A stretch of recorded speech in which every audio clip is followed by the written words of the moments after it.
gang, I'm Will. And I'm Ryan, and man, this year is flying by fast. Can you believe it's already November? I cannot. I can believe, though, that next week we're going to be at Mace, which should be pretty cool. Yeah, if you're in the Charlotte area, you should definitely come by and hang out at the Mace convention with us. Yeah, we'll be playing lots of games, including our game and including the game that we're looking at on the show today. Today's review is a sponsored review for the game Triumph. Triumph was kickstarted earlier this year, and we're going to take a run-through of it today in our Terrible 2 Minute Review.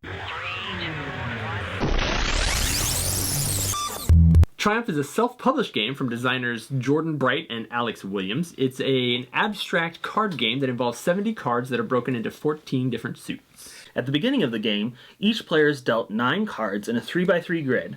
A draw pile is established, and a few cards are flipped over to form the river. Throughout the game, players are trying to collect and build 3 columns or 3 rows of cards that are all the same color. Once they're able to do that, they win. On a player's turn, he has several options to choose from. One thing he can always do is select a card from his play area and replace it with the top card from the draw pile. The other thing he could do is utilize the abilities that are on his cards. Card abilities include switching, collecting, replacing, and stealing. So on a typical turn, a player might replace one of his cards with one from the river, and then he might switch some of his cards around, and then maybe lock it or defend his cards so that they can't be messed with. The river is a pretty cool little element in the game. It's based on the number of players plus 1. Whenever players discard a card, it goes at the top of the river. The bottom card of the river gets kicked into the discard pile. So players keep adjusting their grid, stealing each other's cards, and just generally perfecting their layout until one of them completes their sets and the game is over. And that pretty much covers everything. Why don't you tell us what you think about the mechanic? Well, the designers for this game were big fans of the game Golf. And they pretty much took that game, rewrote the rules, shuffled some stuff around, and ended up here. I think the game ends up going pretty well, and they've done a good job with the different symbols and such for the different actions. They've got a good assortment of actions there, and maybe you can talk about that a bit in the theme. One thing I do think that could improve this game is if there was just a little bit of rules text at the bottom of the cards explaining what the action did. Because right now, if you don't know what the iconography means, you're going to have to refer to the rule book a lot. And I think that could be improved. Theme.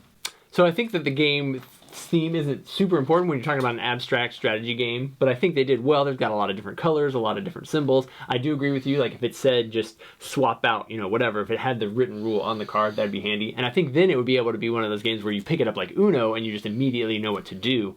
I like how it works really well. I think this could be a really cool game as like a tile-based game maybe, but then it wouldn't be as compact. So I like the compactness. I think it works pretty well. Replayability. Well, with 70 cards and it being a card game, you're going to be able to shuffle and it's going to play out completely differently every time. And this game definitely changes the feel of it depending on how many people you play with. I know we played one game where it was only 2 people and it was kind of like a little bit of give and take the whole time where somebody was kind of controlling what the other person was doing. But that's going to change in a 4-player or a 3-player game. As you introduce more players, suddenly you're not knowing what the next person's going to do, or if that guy's going to mess you up, or if he's going to mess up the guy across from him. So I think this game has a lot of good replayability for the kind of game it is. Enjoyability. Yeah, and I think that's the key. I think the game is more enjoyable the more people you have playing it. When it was one-on-one, it was kind of like, mess up the other guy. That was your only goal. When it's 3 or 4, it does change. You feel like I remember having to push my luck. Like, I really want this card. I should be stealing hers, but hopefully he'll steal hers, taking it. So there was some like push your luck stuff, which was really nice. It's really easy to pull out, and even though you do kind of have to reference the rules to understand what all those cards do, the rule book is really tiny, so it's not hard to get through. I think it's an easy one to pick up and play, and I think you'll have a good time with it. Tantrum Mouse gives Triumph 2 thumbs up.